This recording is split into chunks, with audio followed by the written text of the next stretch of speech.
Hello, everyone.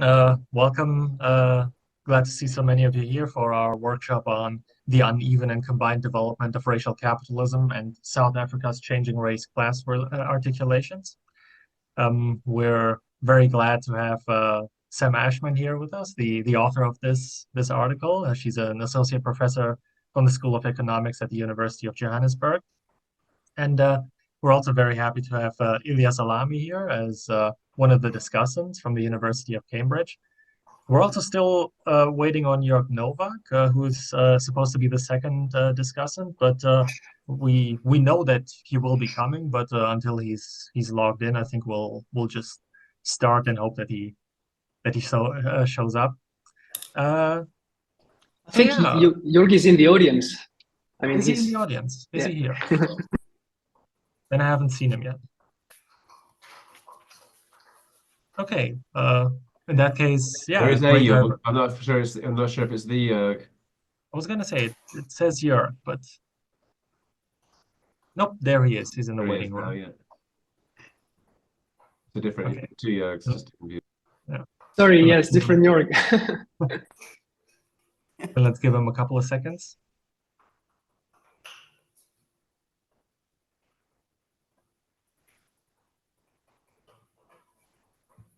Hi, Jörg. Glad to see you. Glad to see you with us. So yeah, on that note, I'd like to welcome Jörg Nowak as well. He's a professor of international political economy at the University of Brasilia. He will be our second discussant. And the way we will do this today is that we will have an input by Sam first, introducing her article and her research, her arguments, and after that we will have the two discussants giving their comments, giving their thoughts, before then going into the Q&A. As you can see, the event is being recorded, so yeah, I'd like to encourage you to keep yourselves muted until we get to the Q&A before you can then share your questions and discussion. And yeah, I think without further ado, I'd like to give the floor to Sam. Okay, so I'm hoping everyone can hear me okay, and that if you can't, you'll tell me. Well, firstly, thank you for CPERN and everyone for sort of organising this and being here today. It's really nice to be here and to talk to you. I'm one of those people that when I look at things I've done, I'm generally quite critical of them. And so when I looked at it, I thought, oh gosh, I'll probably try and do a bit too much in this article. So let me not make that mistake here, and let me not try and do too much in my precious 15 minutes.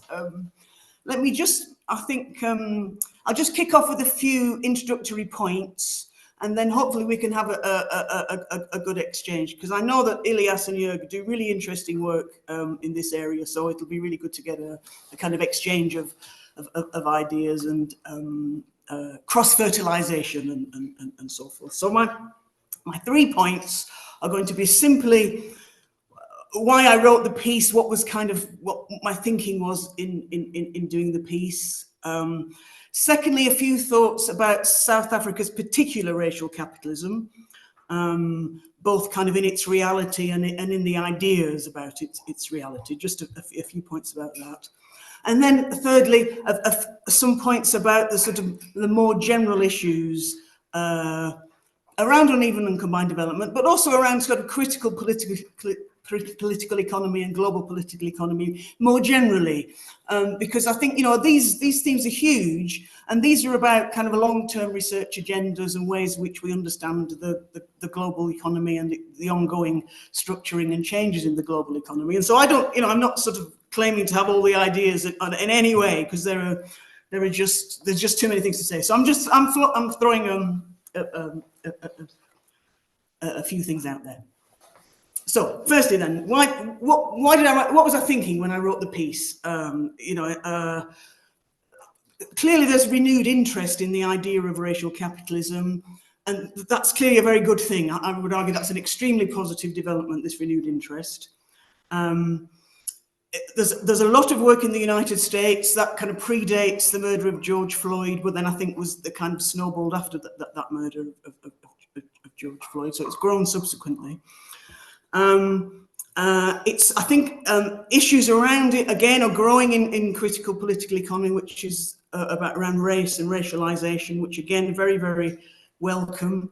And it's a consequence of the way in which the ongoing realities of racism and of racialized labor regimes and of racialized financial practices and of racialized surplus populations, and we can go on and on and on. That there's a sort of glaring realities there. So those things that I think are in my mind. But also I think that I was thinking South Africa's got quite an important contribution. It's got a particular history in these debates, and it's a way of kind of decentering them from kind of global north concerns, if I might put it like that, and looking at some of the experiences of racial capitalism in Africa, which I think is quite useful.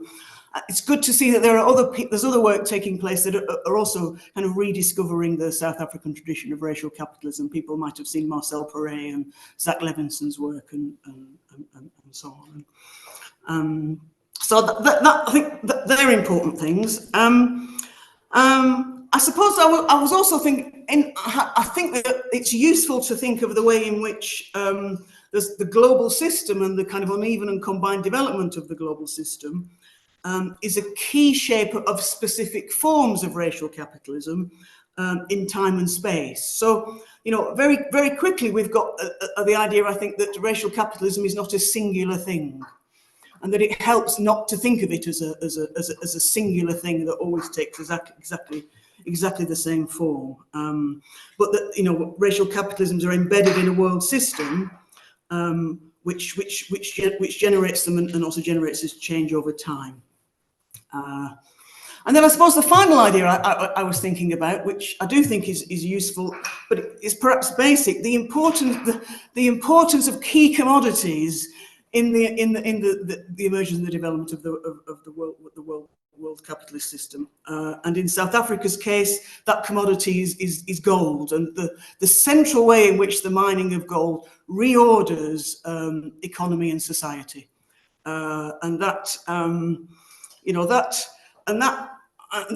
It's a story which is very much a story of 19th century imperialism and colonialism. It's a story which is kind of difficult to tell outside of the monetary system that's emerged, the demand for gold because of the gold system. And so, these were all the things that were kind of in my mind when thinking about the piece. So my second point then, the South Africa's specific contribution, South Africa's specific racial capitalism. So, well, look, I mean, there's so much to be said. Let me start by just saying apartheid itself, which is the system which dominates from 1948 to 1994, has its particularities, its peculiarities, its extremities, its obscenities, many, many words here one could call upon. So it of course denies the black majority the vote, but it also ascribes everyone an official colour. You are either black, white, coloured, or Indian. And legislation of the apartheid period governs just about every aspect of social life in these kind of obscene racial categories. People are assigned areas to live, they're given separate schools, there are separate public facilities, there are forced removals which ensure that people live in segregated residential areas. Cities and urban spaces are deemed to be white, and there is something called influx control, which is designed to reduce black access to cities except for work. So, workers either commute from townships, which are some distance from work, with very poor transport systems. So you've got hugely long days, and that remains absolutely the same, virtually unchanged in the 30 years of democracy. Or you live in single-sex hostels for workers, which are established in urban areas, and there are still some still around. There's still a Zulu hostel in central Johannesburg for migrant workers from KwaZulu-Natal. So you can go on. There's a huge system of control which is erected under the apartheid period, which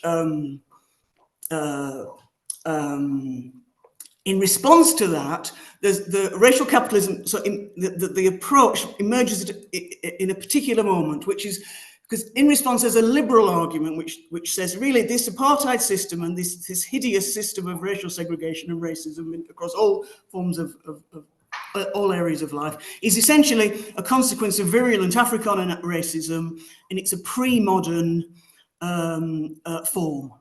And that with the it's got to be rational pre-modern form, and with the development of a capitalist modern liberal economy, this sort of racism will eventually erode over time. So, if you like to put it in the interest of time, very simply, the South African racial capitalism literature begins as a kind of response to that argument.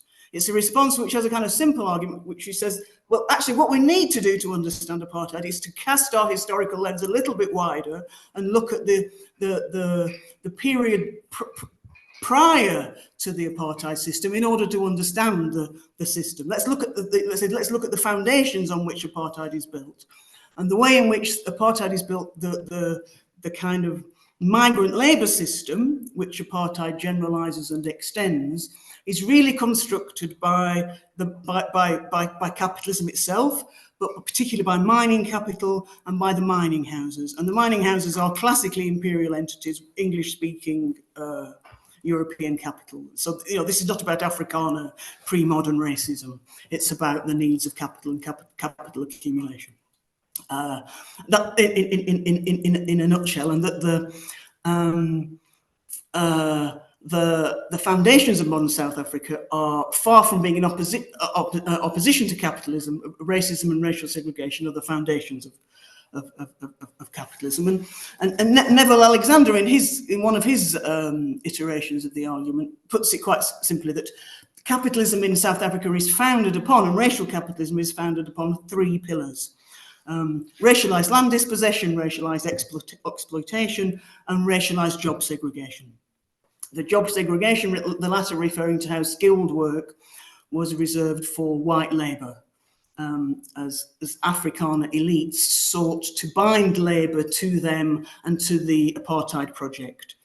The Afrikaner elite is seeking to break out of farming and the poverty of farming into mining and into industry, and it wants to avoid the repeat of the kind of poor whiteism which emerged during the 1930s and during the war, which terrified them.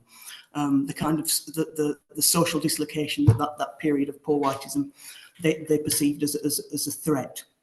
So the project then seeks to tie white labor, bind white labor in at the same time as exploiting the mass of black labor through a migrant labor system. And you see how, certainly in Legassic's work, or Legassic and Hempson, or in other iterations, the emphasis is on is how the mining houses, English-speaking imperial mining houses, they combine to put a cap on wages. They establish a centralized recruitment system to the mines from the reserves. They establish compounds for the housing of labor, which facilitates control and exploitation. The pass laws ensure that workers return to the reserves when their shifts are over, which might last for 18 months. And the social costs of reproduction are transferred to the reserves, and the role of African women in the reserves is critical. So what you see is, as a system emerges over time, that this migrant labor system which secures labor for the mines through political compromise and tussling in the 1920s and 1930s, agreements are made whereby African labor is also allocated to the farms. So the farms are allocated the labor, the unpaid labor of 5 African families in return for basic board and lodging. So there's a systems erected before 48 whereby essentially all the major branches of production are allocated African labor in an attempt to establish a system which has wholesale control over land labor and movement. That's the kind of the core so the migrant labor system is at the core of South Africa's racial capitalism, and it's kind of codified and refined and developed in the apartheid era. Particularly, you know, you see the development of very, very heavy, dirty, heavy industry built by state-owned enterprises. So, you know, we've got mining core, but we've also got state-owned electricity, which is coal-based and remains coal-based, steel, Sasol, which makes liquid fuel from coal. It's a very carbon-intensive, very, very dirty, very ecologically damaging system of accumulation, so apartheid grows on that, on those foundations. And so that's in sum the argument that's being made. And I mean, it's a system which it breaks down in many ways. Don't get me wrong. There's political resistance, there's trade unions, there's township revolts, there's the breakdown of influx control, so the emergence of huge grey areas whereby, you know, people live illegally outside the kind of reserved areas and so forth. So there's certainly a lot of change over the apartheid period, but that's the essence are laid in the earlier period. And the South African approach it's really not putting forward a general theory of racial capitalism globally. It's putting forward an analysis of what they see as an instantiation of a specific form of racial capitalism. So let me go on to my third point. Much more could be said, which is then what then are the kind of some of the general issues for critical political economy and for uneven combined development and so on. So I certainly think that the South African case illustrates some of the themes in the racial capitalism literature, in the Black studies and Black feminism literature extremely well. The particular expendability of Black labour, the carceral treatment of Black labour, and the political economy of life and death, the emergence of a white labour problem, and you know, how might that problem be understood? You know, what is the nature of the white labour problem? And the emergence of narratives that are simultaneously anti-radical and anti-Black. And you see it very clearly in apartheid. You see within Afrikaner elites, they're absolutely terrified of miscegenation and communism and other such good things. You know, and you see racism, amongst other things, not solely, as a means to control white labour and to control white women. I think. So I think that these are hugely important themes. And I think that certainly lots of critical political economy and uneven and combined development work can benefit from looking at and engaging with this literature, and also looking at the way in which there's a bringing together, there's a connection between race and gender in these processes, which I haven't really had time to elaborate upon. But there's, you know, the way in which the migrant labour system establishes systems of production and reproduction is, I think, really kind of really important. So there's a whole set of issues there which to be elaborated on. Also, I think having a conception of an uneven and combined world system also helps. Helps us understand the changing articulations between race and capitalism. Because if you think like race and capitalism are both moving targets, I think they both shift, you know, they both change over time and they adapt. And if racial capitalism has different phases and different spatial practices, I think there's an interesting research agenda in looking at how the two are interconnected, and the ways in which changing production, changing types of capital, changing labour practices, and, you know, articulation with the state and racialized ideologies, how these kind of different articulations shape different forms of racial capitalism over time. And that's clearly a huge research agenda. I think also in there there's there are important ideas about the way in which the international acts as a vector for the transmission of racialized thought, of racialized modes of organizing labor. And I think there's important ideas there. I like very much Satnam Verdi's work in this regard, and the way, you know, we can see colonialism and imperialism as a means of disseminating such ideas. Thirdly, then, of course, there's the whole question of the importance of forced labor within global capitalism, and not simply having operating with a binary of free and unfree labor, which doesn't strike me as helpful. I don't think, you know, for certainly for Marxism, it isn't necessary to accept the kind of unilinear view of capitalism as spreading through globally in the same way. And certainly, I think what we see is we don't see the processes of primitive accumulation and dispossession simply repeating in the same form. So what's very clear in many African countries, but very much so in South Africa, is you get a kind of partial dispossession of labour from land. And so the idea that the uneven and combined development idea that transitions to capitalism don't simply replicate the first ones is potentially very useful.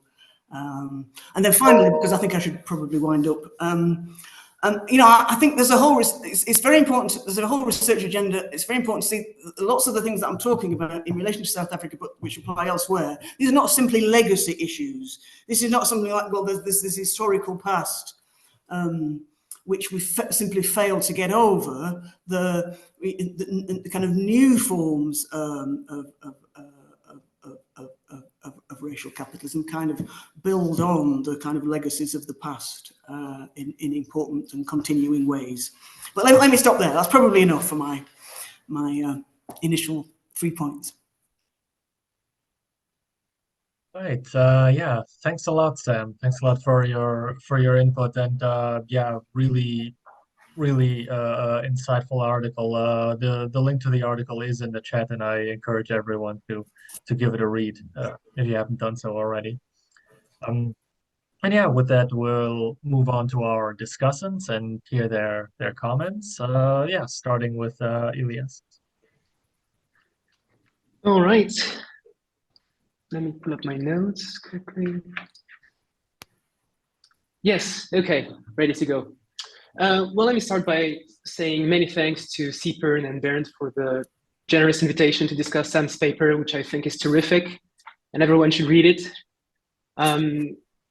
Okay, but I only have 5 to 10 minutes, so let me jump right into it.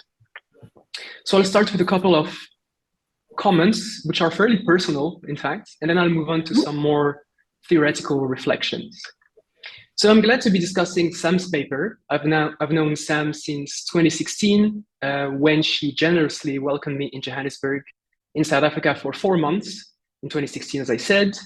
And I can't believe it's been more than 7 years now. But anyways, the reason I'm mentioning this is that the experience of living in South Africa for 4 months, as well as in Brazil for another 4 months before that, has deeply shaped my interest in the notion of racial capitalism. And it's then motivated me to do research on the question of race capital articulations.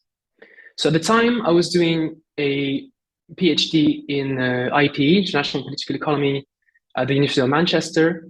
And the PhD consisted in looking at flows of speculative finance flowing into and out of emerging markets, with a particular focus on South Africa and Brazil. And I was interested in looking at those flows comparatively and looking at how states in the two countries manage those flows. Now, perhaps naively, given that I was looking at things like macroeconomics and financial regulations and portfolio investment, that kind of stuff, central bank policies and other macro financial institutions, I didn't expect before going to Brazil and South Africa that race would be an important dimension of those questions. Now, of course, as anyone who's lived in South Africa or Brazil, this was a really silly thing to assume. In both countries and elsewhere, the question of race is literally in your face all the time. And the question as well of race came up in my interviews with, policymakers, financial regulators, investors, and so on. So I started doing some reading to try and understand how race operated, including through finance, and how it articulated to class. So it's in South Africa that I read the book, I Write What I Like, written by Black consciousness movement leader and anti-apartheid activist Steve Biko, which blew my mind at the time, partly because it helped explain what I was seeing in South Africa, but also, and that's rather bizarre, it also spoke to my individual experience of growing up as a little Moroccan kid in France. So after Biko, I read some Fanon and I started to dig into the literature on racial capitalism, partly as out of personal interest, but also because I wanted to understand and to be able to theorize the significance of race-class articulations for patterns of financial flows and state policy in emerging markets and elsewhere. Now, the reason I'm saying all that isn't just for the personal anecdotes, but more importantly, because this early interest in question of money and finance has shaped my long-term research agenda on racial capitalism. It became something like you could call racial financial capitalism. And it is also through this lens that I'm reading Sam's paper. So based on this, let me now move to some more substantial comments on the paper. So first of all, as I said already, terrific article, super helpful in many ways. I learned a lot. Everyone should read it. And I'll mention at least 3 reasons why. The first one is that fostering a dialogue between uneven and combined development and racial capitalism is a really welcome contribution, and in retrospect appears as a bit of an obvious marriage, really, or an obvious wedding. There's probably more to do here, both in terms of looking at specific cases beyond South Africa and in terms of theoretical elaboration. But my point is that this is a really generative agenda, and I hope that other scholars will further it. Secondly, I really like that the article takes questions of political economy seriously, and it does it brilliantly.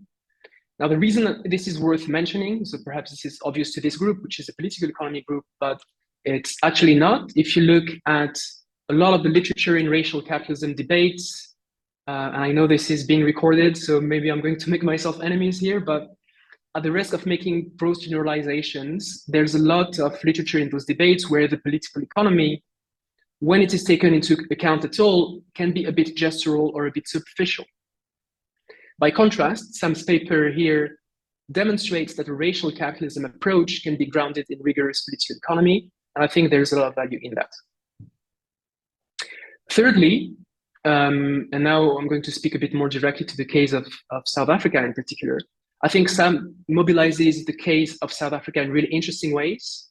She reminds the reader of the South African roots of the very term racial capitalism, as she also mentioned in her introductory remarks, which is very important insofar as a lot of people who mobilize the notion, whether activists, students, or academics, are unaware of this genealogy and what this might mean theoretically.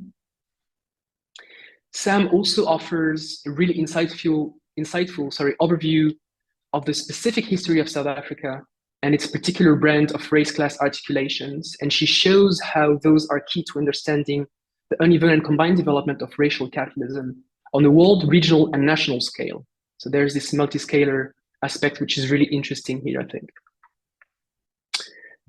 So here, unsurprisingly, given what I said earlier about my interest in money and finance, I was particularly interested in the monetary and financial dimension of all that, which Sam illuminates brilliantly when she discusses the role of South African gold in the reproduction of the gold standard as a global monetary system in the late 19th and early 20th century, and how this was linked to the emergence and development of a unique form of labor supply in the form of the migrant labor system in South Africa.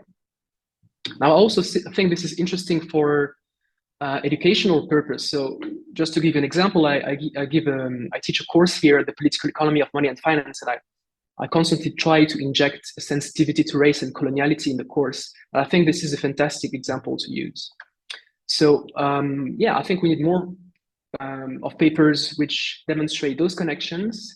And I hope that people in political economy and cognitive disciplines will work on that. Now, there's a lot more things to say about Sam's article, but I don't want to take too long. So I'll just conclude with what I think is a productive tension in Sam's overall argument. So this is perhaps my more probing comment here. And yes, I'd be curious to hear Sam's thoughts on this if possible. So Sam's main argument is this, quote, "We need a particularistic understanding of racial capitalism in time and space." She also writes, "While it is important to point to the homologous roots of different racialized regimes of accumulation, we must also be attentive to the differences. There are immense differences across racialized regimes of accumulation and reproduction."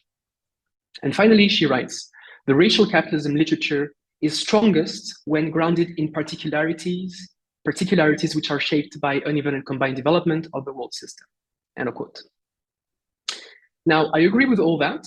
And I think this is a point well made, especially because there's a tendency in some corners of the racial capitalism literature, particularly those corners inspired by the literature on Afro-pessimism, which is very American-centered, and which tends to see Blackness and anti-Blackness as somehow the same all over the world.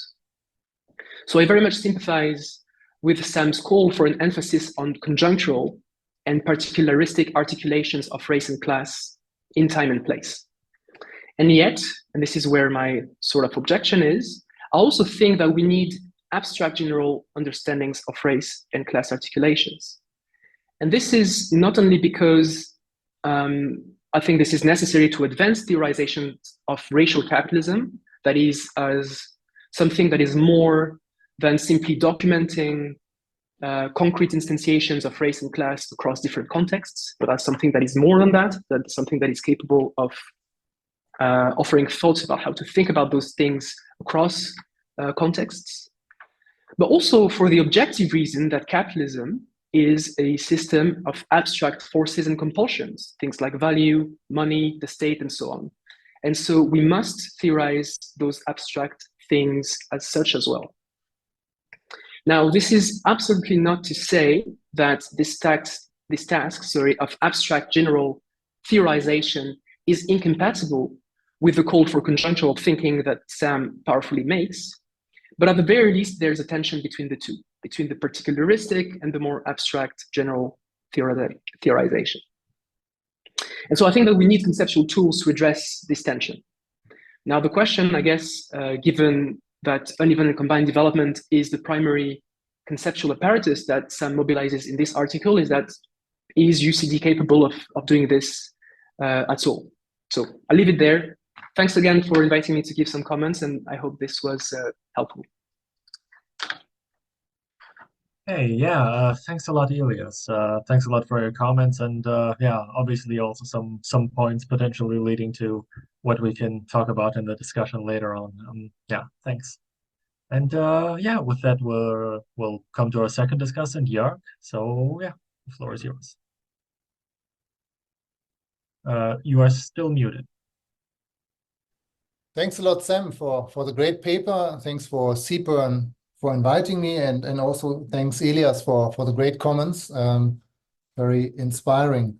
So yeah, I would just respond a bit to what Sam said in the beginning, just like being thoughtful about if this would do too much, the paper. I don't think so. I think okay, we have the starting point, racial capitalism and UCD, but then you start to identify 4 blocks that need to be addressed: state power, forms of production, racism, and systems of reproduction. I think these are the very, very good 4 columns or 4 elements to combine to do this connection between racial capitalism and UCD. And I don't think it's too much to collect those 4. And I see the piece that you wrote very much as an invitation to start this conversation between UCD and racial capitalism. And I was just like thinking about how to continue the agenda. So what I think to continue the agenda, I think there would be needed more specifics for probably for those 4 elements, or at least some of these elements, to be more specific in the theoretical questions which are connected to the 4 elements you identify, but also be more specific about the empirical examples. I'll come to that in a bit, because you mentioned like Neville Alexander, he identified these 3 elements of the South African apartheid system: property and land, exploitation, job segregation. You could also apply these 3 to Brazil. So that's it. I found interesting. But of course, Brazil is very much different from South Africa. So I think one needs to specify, and I think that's a bit also what I agree to Ilias. There's this tension between the abstract and the particular, and there are some conceptual tools needed.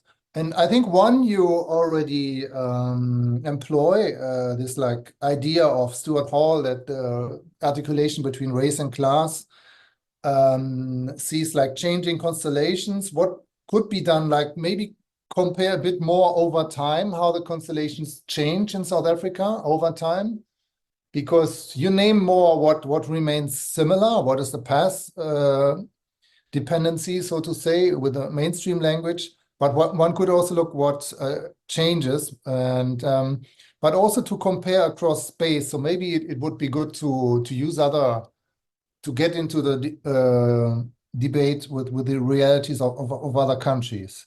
And what I thought would be interesting is to go back to the debates about articulation of modes of production. You mentioned this in the way that Stuart Hall was responding to this literature.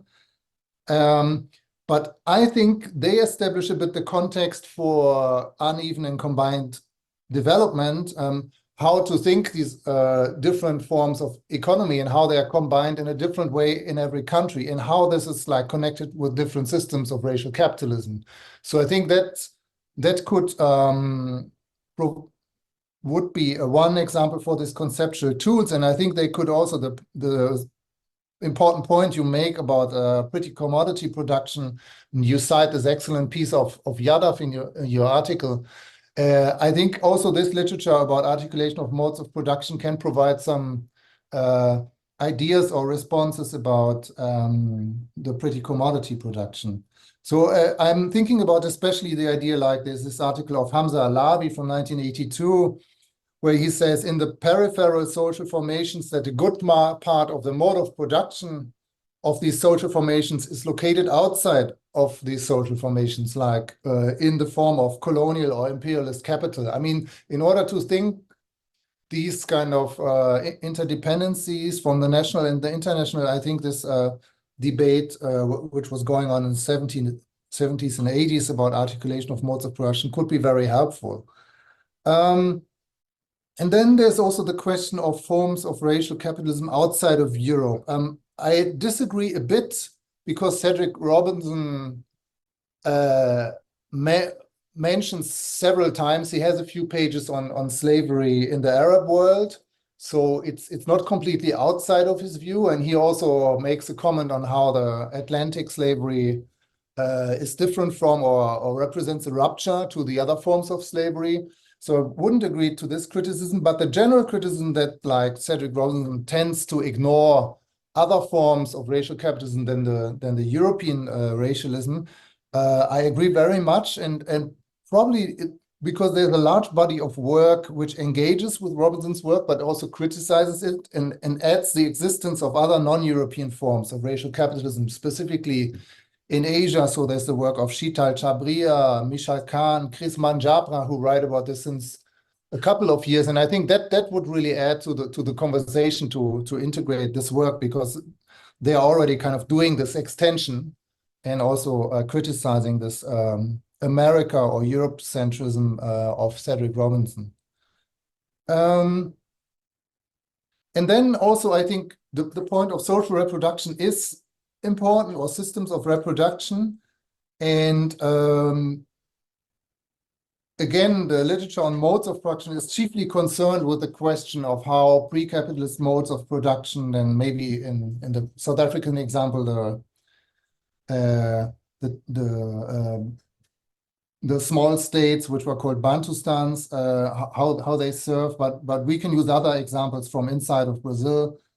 So how these pre-capitalist modes of production are central for the reproduction of labor power. And I think also the book of Bhattacharya that you cite offers a lot of angles to address this topic, how like forms of social reproduction are connected with wage labor, and on how they provide the basis for wage work, and how this is also connected to racial capitalism. So I think more illustrative examples would be good to understand like these varieties of how these forms are connected of production, racism, and systems of production.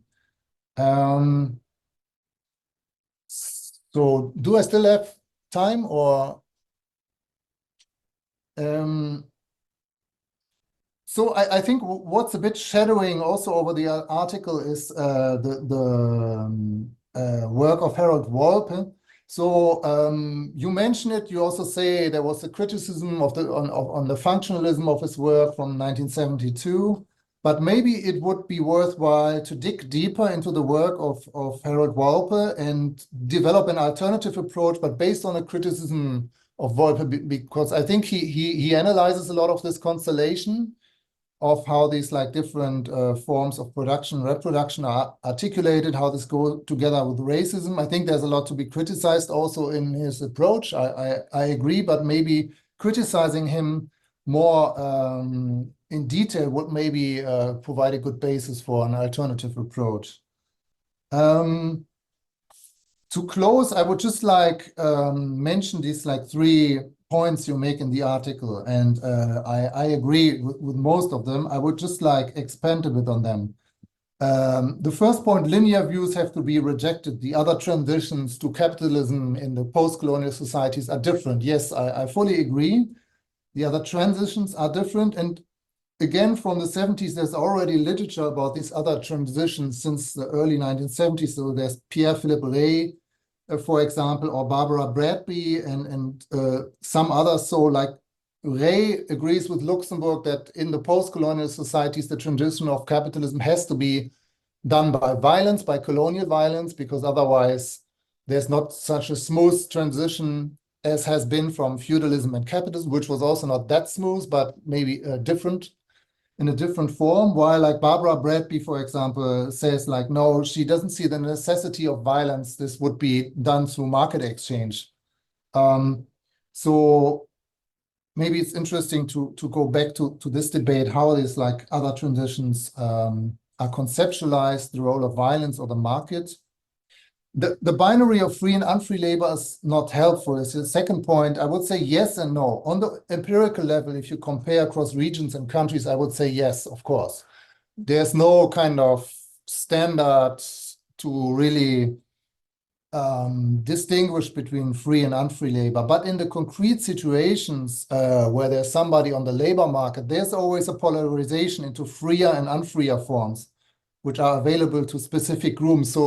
So in the situations, there is a binary.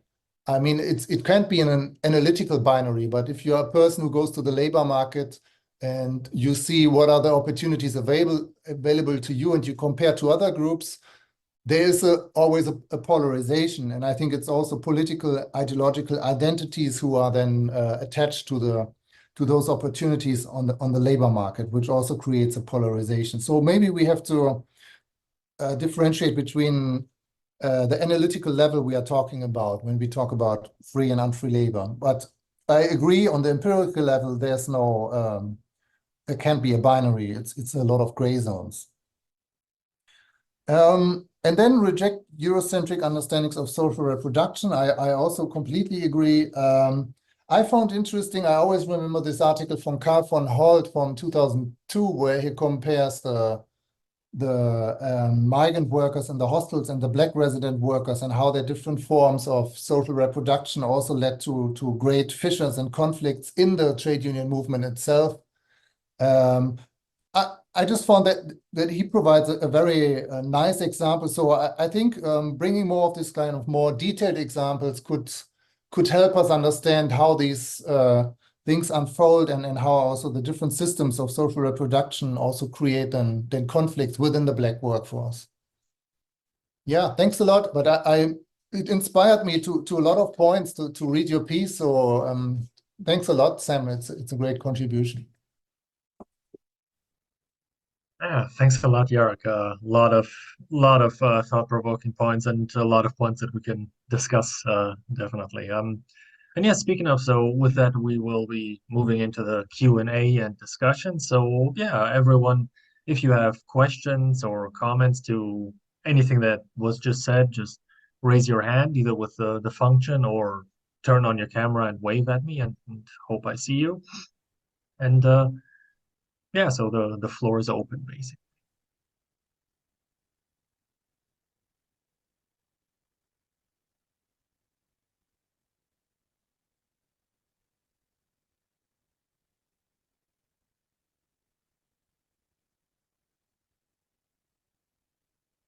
And I guess, oh yeah, I'm seeing something. Yeah, David, go ahead.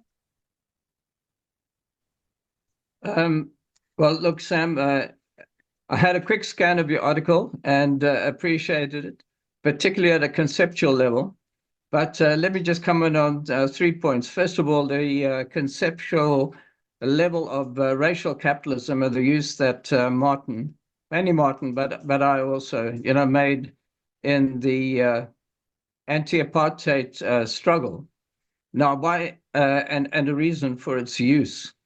Basically, the anti-apartheid movement in Britain and internationally rested on the idea of liberal orthodoxy, that once you got rid of the nationalist party in South Africa, all things would proceed in good order.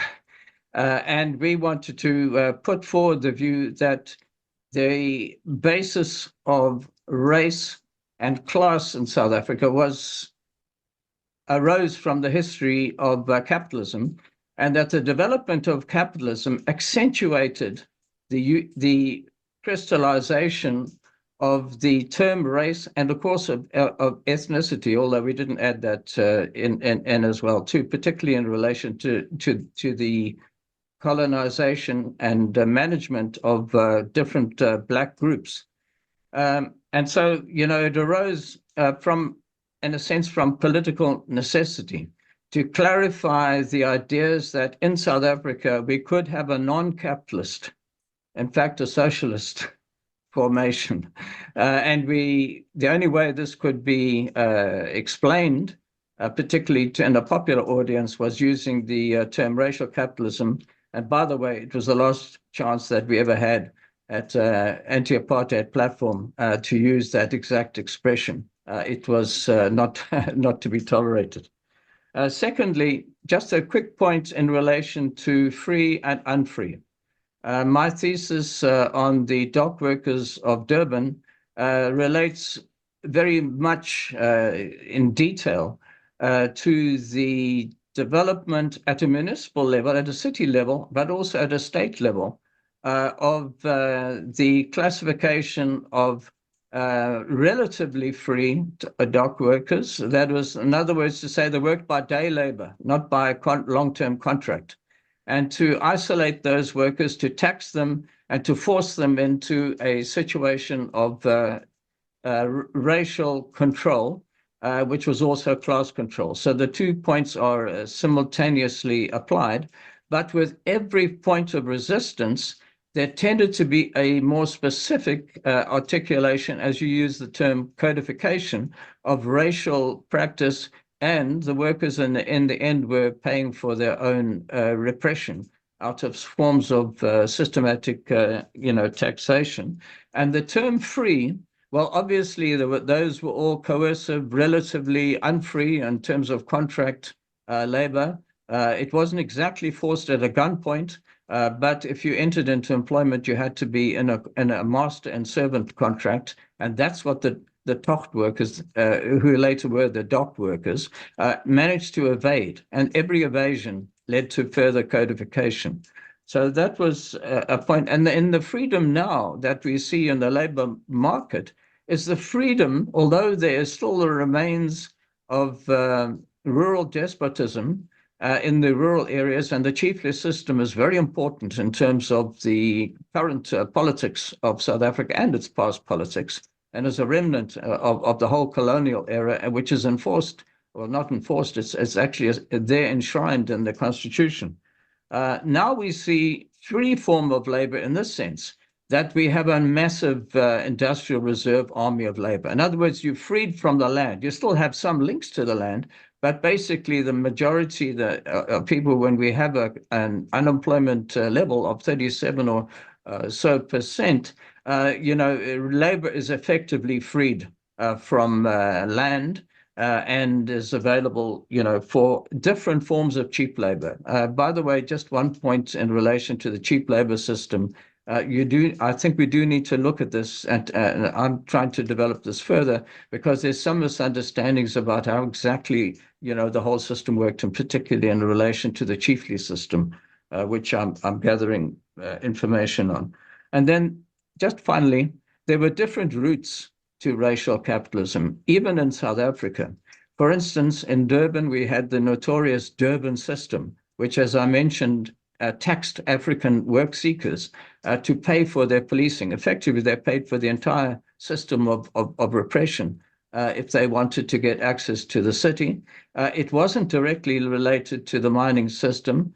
And as I explained in my thesis, that was, in a sense, an autonomous route, although it had the same the same dynamics of in developing racial capitalism, becoming more and more intensified over time, and becoming more codified with evasion and resistance. But thanks very much for this discussion.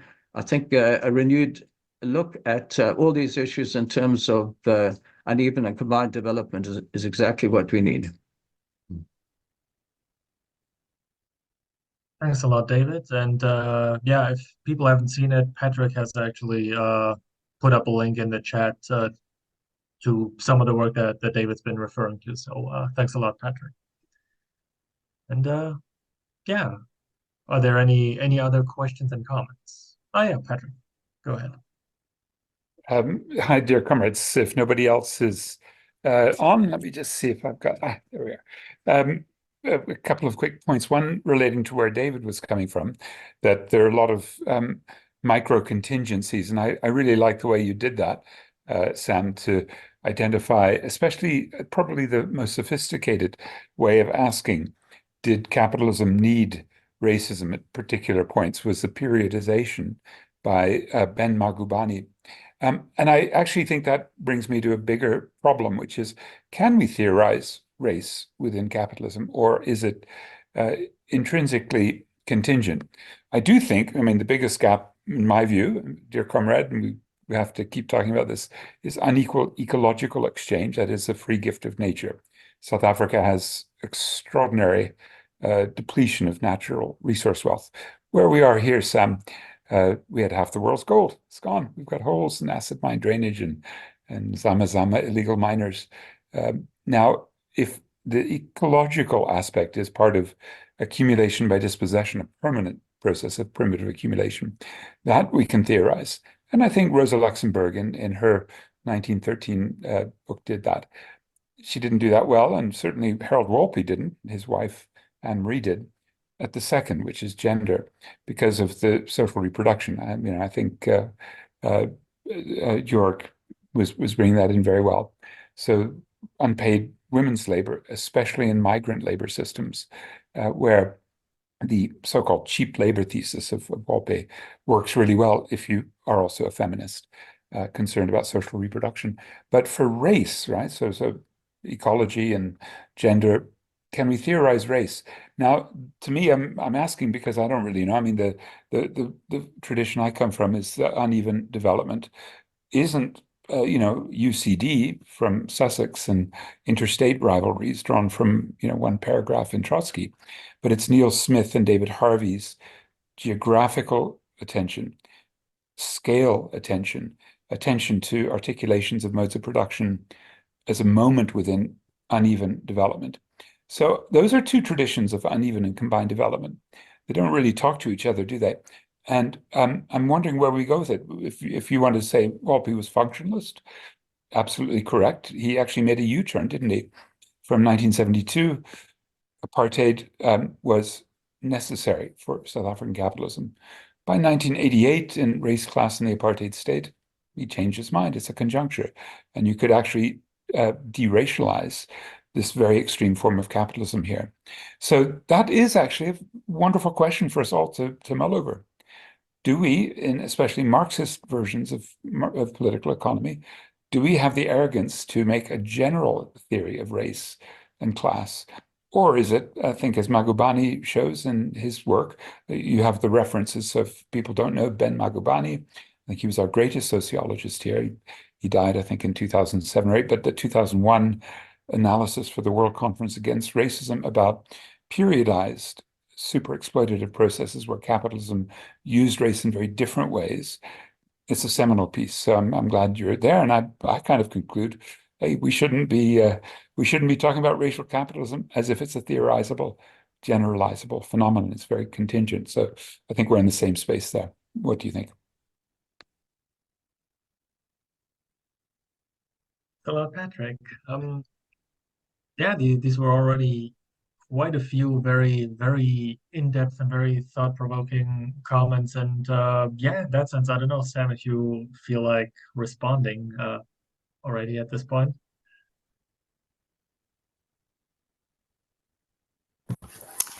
Well, I mean, they're wonderful. The wonderful comments from the two discussants and wonderful comments from the contributors. But I'm feeling, you know, when I had that started with the sense of there's too much to do here, certainly in one piece.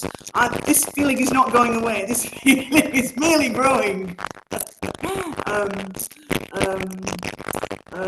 Sorry, is it just me? Your microphone seems to be very staticky. I don't know if it's just me. It is, Sam, and I guess in Joburg we can always blame it on load shedding and the breakdown of our systems, but actually there is something that you have to be very still about to keep your microphone from being so scratchy. You can't hear it, but we can all. Yeah, sorry. I keep getting this message saying very low bandwidth. Can you hear me? If I speak like that? Yeah. It's still very yes staticky. There's a lot Say of again? static. A lot of static. Yeah, I'm not sure there's any, I don't really know what I can do about that. Did you try to log out and log back on again? Say again? Like turning on and off again? The usual trick. Maybe that can help. Okay. Would you like me to go away and re-enter? Or would you like me to carry on? Yes. Which audio output are you using and which microphone? Is it your computer? Yeah. Yeah, it was fine the first time. It just this second time it's gone very, very it's very difficult to hear. Okay, well, I'll tell you what, why don't you carry on and I'll go away and come back. And how about that?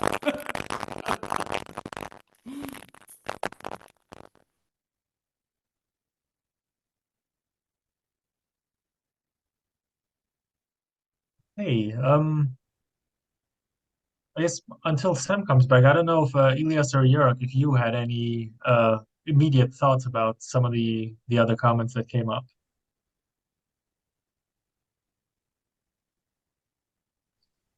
I can say something in response to Patrick's latest comment on the possibility or not, or even desirability to theorize racial capitalism at an abstract level of abstraction.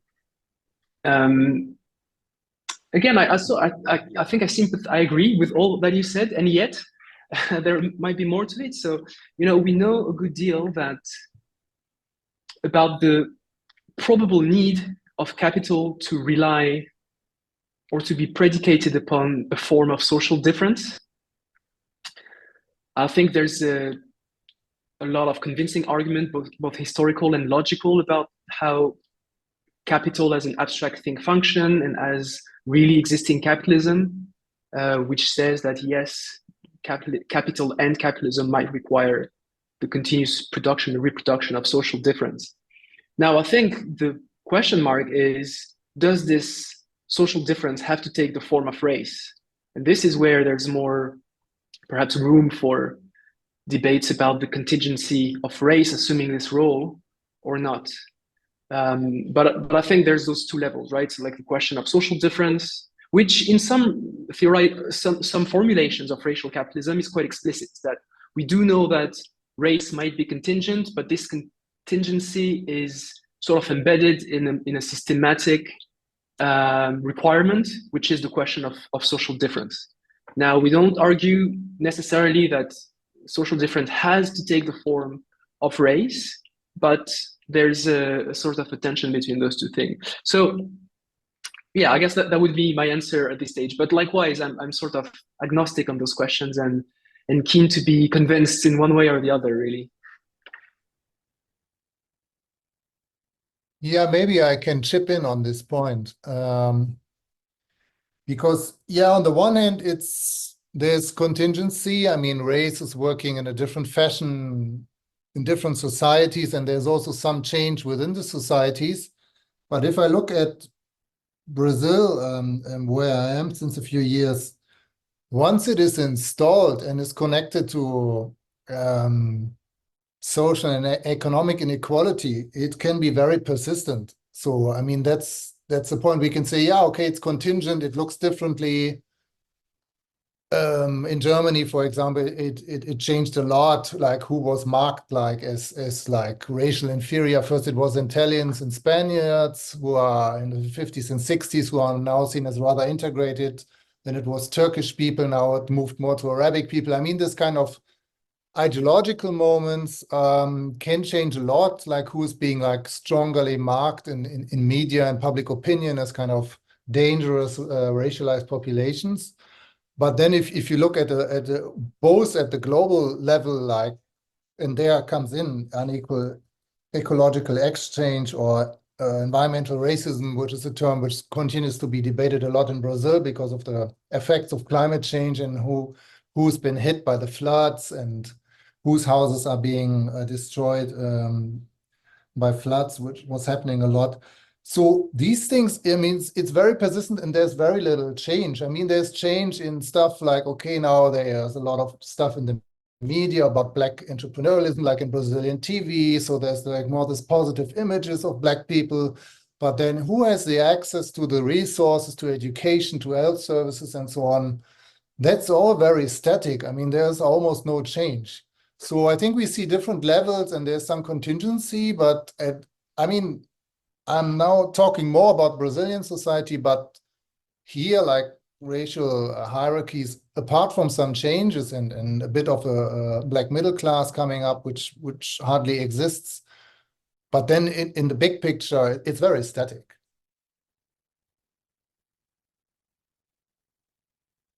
Right. Thanks a lot. Thanks a lot, Ilias and Jörg. I see Sam is back. So yeah, wanna give it another go? Okay, how's that? How does that sound? Much better. Well, really, my mind is swirling with all the interesting thoughts and comments. You know, particularly thanks to the wonderful comments from the two discussants, but everybody else as well. Okay, in general, I think, you know, the sorts of literatures which Jörg is referring to, clearly these are all incredibly important and interesting, but you know, this is a long-term research agenda. These are not things for a single article, though that's good. I mean, that's rich and important. I mean, and again, another conversation which Patrick raises, potentially interesting conversation, is that between the kind of the international relations-based Sussex Justin Rosenberg school of uneven and combined development, with the more geographically located Harvey and Smith, and kind of, yeah, what are the overlaps and what are the tensions? And you know, I haven't done that, but that seems to me a very interesting area. A strength of the Sussex IR school is it's interested in the international. A weakness is there's less on the kind of underlying, I think, detailed kind of political economy some of the time. But there's more of an engagement with Trotsky and the kind of important ideas that Trotsky had, and the way he kind of did differ from Marx, or in a number of important dimensions, it seems to me.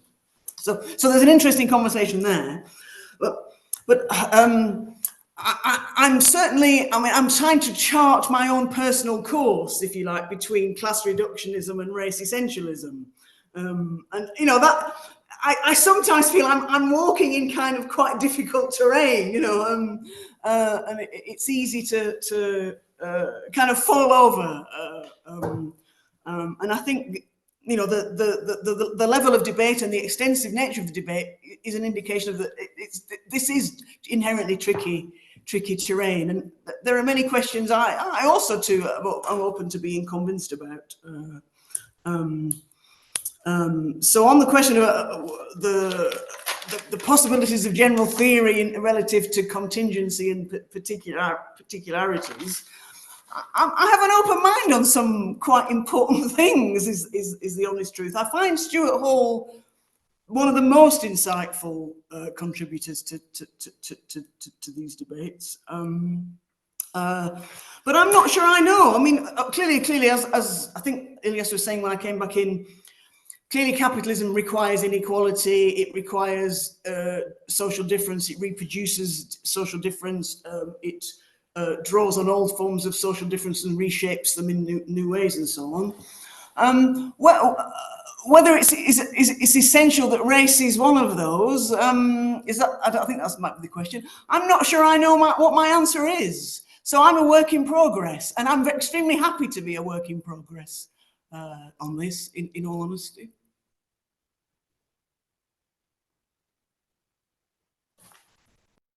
Right. Thanks a lot, Sam. Yeah, any more questions? Oh, yeah, I see David. Go ahead. Thanks. Yeah, no, thanks for a really interesting discussion. I mean, I'm just thinking about the sort of the kind of broader question that we've kind of been going over, which seems to be like around essentially the sort of the issue that it sounds a bit functionalist if you say that capitalism needs racial divisions, and I guess there's part of us which are trained not to make functionalist arguments, but maybe there is a need for that function. So I suppose that's kind of part of the issue that we sort of focusing on. So I was starting to think about some of Nancy Fraser's work, who kind of is saying that capitalism needs exploitation and expropriation, and expropriation needs a category of people who are in some way marginalized, and race serves that function. So I think that's essentially what we're saying, but then there still has the element of functionalism in there, which means that you're constantly saying, we're constantly going through the argument of, well, wouldn't it do the same? Wouldn't it do the same thing even without the racial function? So a raceless capitalism. I think part of the issue is kind of trying to imagine a hypothetical other capitalism, and when we get into that debate, and I think I'm not sure whether we need to do that, because we've got this capitalism, so we kind of know that race is the aspect that creates and produces that more brutal form of inequality. So I wonder whether we need to even deal with the functionalist question in a more sort of philosophical sense, because we just know that that's what the current global capitalism that we have is, and therefore maybe we don't need to engage so much with the kind of more abstract question of is it a functionalist argument, and should our functionalist arguments tenable, and that kind of thing. So anyway, that's not really a question or necessarily a contribution, but it's sort of things that went through my head whilst we were talking, so thanks. Yeah, thanks a lot. Good question, David. Patrick, you have your hand Well, up. maybe one reason to do so, David, and Sam, you have in the bibliography a lot of articles that refer to the term crisis. But David, one reason I think we actually had to do in South Africa, David Hempson will remember this, 1980s capitalist crisis actually broke that relationship that in the 70s appeared so durable that you needed racism in South Africa. And if you wanted to get rid of racism, get rid of the apartheid system, you'd also have to get rid of capitalism. That was a sort of radical thesis. Well, in the 80s, when the crisis hit, I would argue overaccumulation of capital, fairly classical problem. I mean, it was also the gold price, which had gone up very high with the Volcker shock, coming back down as the dollar rose in value and interest rates replaced gold as a place to put your money. South Africa was very badly affected in the early 80s. But whatever you want to say is the root of that crisis. Some say, well, it was class struggle. David Hempson was a great trade union leader. So he'd probably say, hey, the crisis, we did that, we workers.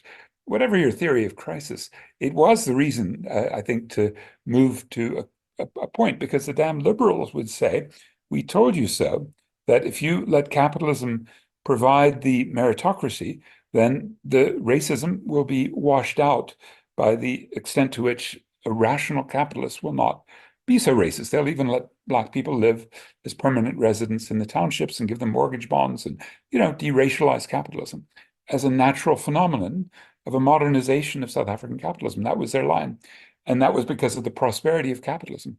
Well, it turned out in the mid-80s that wasn't the case, because it was a crisis of capitalism that forced the top capitalists, Anglo-American especially, to go and meet with ANC and start the democratization. So I think that's actually a crucial area, Sam. And I know you're such a good comrade on Marxist crisis theory because you've done it in so many of your other works, but it doesn't enter this one. Isn't that one of the keys to unlock whether the contingent shift, the end of apartheid, although we still have lots of racial capitalism, of course, but the end of apartheid was something that was necessary because they actually had to, given international sanctions, class struggle, social unrest, and all the rest. So crisis to me is a missing link. What do you think? Am I overstressing that particular point?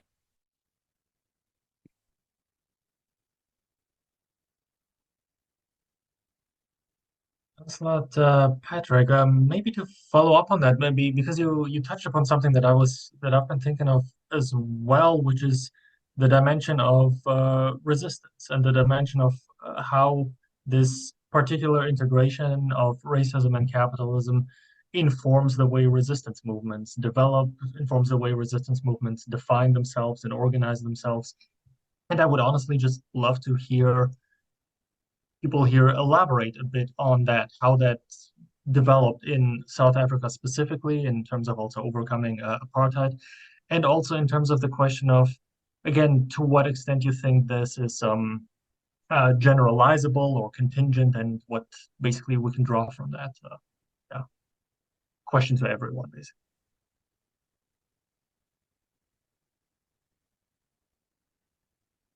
Yeah, Ilias. I'm happy to say a word on both points. So Patrick's point on the role of crisis, I think this is indeed is quite important, but this is a point well taken into account in the more political economy oriented accounts of racial capitalism, that crisis would often induce a form of readjustment of race relations, that race itself is not a fixed category, it's very malleable, it mutates all the time in reaction to crisis, and often as a result of deliberate or strategic project by capitalists or state actors as part of projects of race making and state building and so on, but also in very contingent and open-ended ways, sometimes unexpected ways too.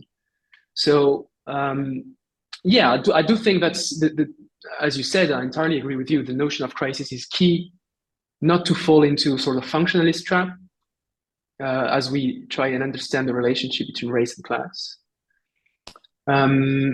Yeah, and in response to Bernd's comment on resistance, I mean, this is also a really interesting point, and reflecting a little bit on this from, again, my focus on money and finance. It's an interesting story. So, exclusion from the formal capitalist financial system and monetary system has been a long-lasting problems for various segments of the population, workers and others. And this has often been done along racialized lines for different reasons in colonial context and settler colonial context and elsewhere. But there's also the question of, and so in response to that, a lot of resistance has taken the form of claims to be included in the formal financial system and being offered access to mainstream banking services and all that kind of stuff. And this claim to be included has often been quite powerful and in terms of motivating people and mobilizing political subjectivities and so on. Now at the same time, there's also finance also operates through practices of predatory inclusion, which can also be along racialized lines. So, and it happens that often practices of resistance and claims for inclusion have been co-opted and have been rendered or have transformed practices of exclusion into practices of predatory inclusion. So, yeah, and I guess that speaks again to what I said earlier about the malleability of race, and which is rather tragic. I mean, this thing changes quite a bit, and it's really hard to get rid of it in one way or another. It's really even hard to resist it because it mutates into something else. But yeah, I guess I'll stop here. Thanks a lot, Ilias. Any other questions? Any other responses?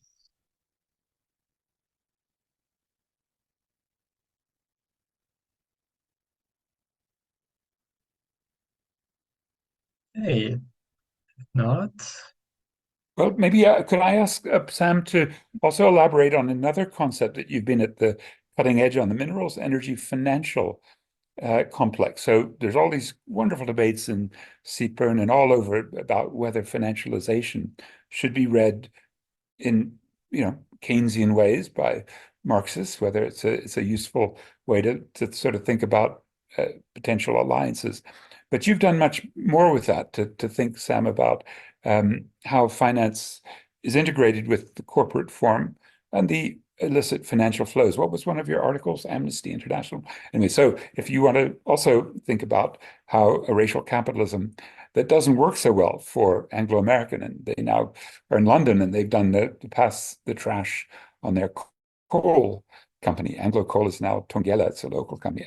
Others have done the same, but maybe do you want to just alert people to the institutional descriptive heuristic of minerals energy financialization or minerals energy finance complex?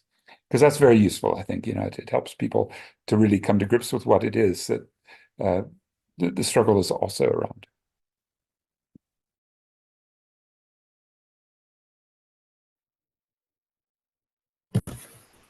Shall I say something now? Yeah, there's so much to say. I fear I may go on at too much length, but that the idea that racial capitalism is something which changes is very, very important. It seems to me, and that when we talk about racial capitalism in South Africa today, we're talking about something extremely different to certainly the apartheid period or the period of segregation before it. I mean, there are masses of continuities, but we've got essentially a deracialized elite. It remains heavily white, but there's integration into the elite. There's the emergence of the ANC billionaires and so on. Impossible. I mean, that was not possible under apartheid. But as Ilias is saying, financial exclusion has flipped over into predatory financial inclusion, and that's a big difference. I mean, it's predatory and exploitative, but it's quite a big difference from racial capitalism previously. But the financialized minerals energy complex is a useful idea because the system of accumulation that was built up on the basis of the kinds of processes which I talked about around the mining houses, and then it developed under apartheid through state-owned electricity, which is coal-based and remains coal-based. The massive issues around whether or not we can have a just transition, and who should pay for it, and so forth. So same time, steel corporation, again built around the same labor regime that I tried to talk about, privatized and really in many ways destroyed by neoliberal financialization and globalization, in a shorthand. Sasol, a key state enterprise, which makes liquid fuel from coal. It supplies petrol. It's key to chemicals. It's a sort of private success story, and an absolute climate disaster. Again, built on the same labor regime. When people talk about the Sharpeville massacre and the protests around Sharpeville, those townships really are the labor which feed all the key elements of the minerals, the core of the economy, the minerals energy core of the economy. And there was always a very strong financial system because of the amount of capital that was necessary to develop the mines. And so, there's internally a huge amount of finance within the conglomerates that developed under apartheid. But you see what they've completely restructured and in the post-apartheid period. So now they've got hugely international and financialized footprints. They still remain in South Africa, but their footprint in South Africa is far smaller. And so, and there are extraordinary success stories out of South African capitalism, entirely based on the kind of racialized, exploitative labor regime that underpinned them all. But if you think about God, where to start? Obviously there's Anglo-Americans and the mining corporations, but there's media giant like Naspers and Process. Who were built out of apartheid media organizations, which bought into China. They now basically control digital satellite television across Africa. There are example after example after example, and the financial sector is kind of was integrated into those corporations. It's now kind of much more of a standalone financial sector, but it's a huge, so that for a society with the kind of poverty and inequality, the scale of the financial system is one of the most extreme forms of the unevenness of the society. So it's got this huge, powerful financial sector, which is extraordinarily, unbelievably non-developmental. So you can get a loan, you can get finance for pretty much whatever you like, but can you get a job? The productive structure and the financial structure seem almost in extraordinary contrast. And you can now finance is so predatory that you can get a loan. If you're a social grant recipient, you can get a loan on the basis of your evidence that you receive a social grant. So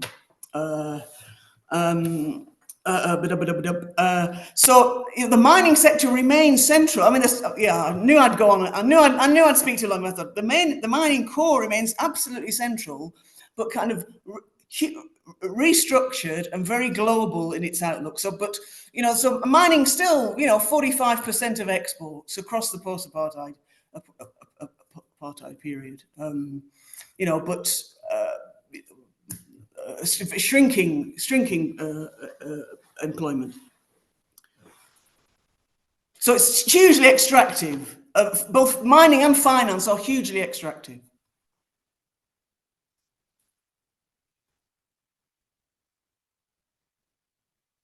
Right. Thanks a lot again, Sam. Yeah, I think we're at this point kind of winding down and getting to the end of this workshop. So yeah, allow me to first of all thank all of you for being here, and thanks a lot especially to Sam, Ilias, and Jörg for your fantastic contributions. Obviously, your fantastic article, Sam, and the great discussion that developed around it. And thanks a lot to everyone's questions from the audience as well. Since we were like mentioning mining and extractivism and climate disasters at the end, allow me the opportunity to also plug our next workshop. And I hope to see all of you again next month when we'll be talking about the political economy of climate activism. Links in the chat, so hope to see many of you there. And yeah, but again, thanks a lot to all of you for being here, and yeah, hope to see you again soon. Thank you, everybody. Thanks a lot. Bye bye. Thank you, everyone. Yeah.